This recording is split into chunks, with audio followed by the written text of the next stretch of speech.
بسم الله الرحمن الرحيم. والنجم إذا هوى ما ضل صاحبكم وما غوى وما ينطق عن الهوى إن هو إلا وحي يوحى علمه شديد القوى ذو مرة فاستوى وهو بالأفق الأعلى ثم دنا فتدلى فكان قاب قوسين أو أدنى فأوحى إلى عبده ما أوحى ما كذب الفؤاد ما رأى أفتمارونه على ما يرى ولقد رآه نزلة أخرى عند سدرة المنتهى عندها جنة المأوى إذ يغشى السدرة ما يغشى ما زاغ البصر وما طغى لقد رأى من آيات ربه الكبرى أفرأيتم اللات والعزى ومناة الثالثة الأخرى ألكم الذكر وله الأنثى تلك إذا قسمة ضيزى إن هي إلا أسماء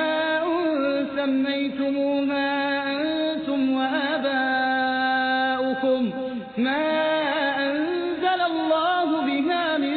سلطان إن يتبعون إلا الظن وما تهوى الأنفس ولقد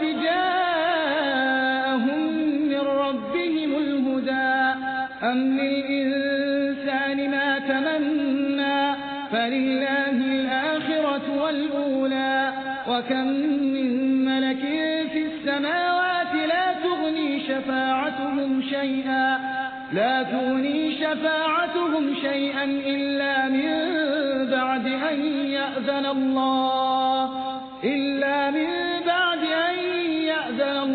لمن يشاء ويرضى إن الذين لا يؤمنون بالآخرة ليسمون الملائكة تسمية الأنثى وما لهم به من علم إن يتبعون إلا الظن وإن الظن لا يغني من الحق شيئا فأعرض عن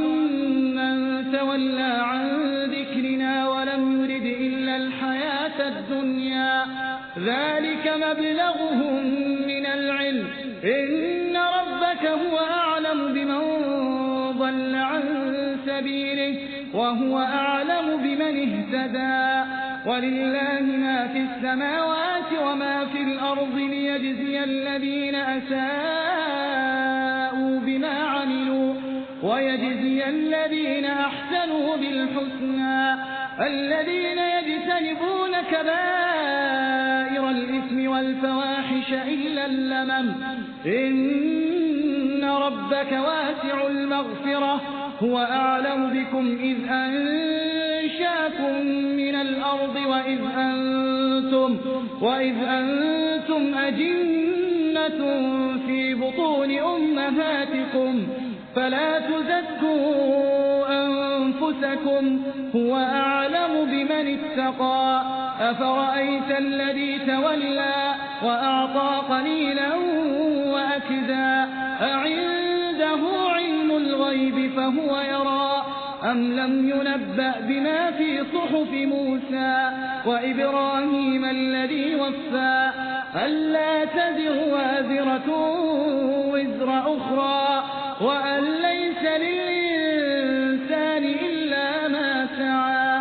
وأن سعيه سوف يرى ثم يجزاه الجزاء الأوفى وأن إلى ربك المنتهى وأنه هو أضحك وأبكى وأنه هو أمات وأحيا وأنه خلق الزوجين الذكر والأنثى من نطفة إذا تمنى وأن عليه النشأة الأخرى وأنه هو أغنى وأقنى وأنه هو رب الشعرى وأنه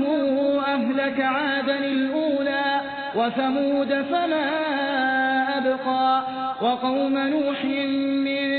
قبل إنهم كانوا هم أظلم وأطغى والمؤتفكة أهوى فغشاها ما غشا فبأي آلاء ربك تتمارى هذا نذير من النذر الأولى أزفت الآزفة ليس لها من دون الله كاشفة أفمن هذا الحديث تعجبون وتضحكون ولا تبكون وأنتم سامدون فاسجدوا لله واعبدوا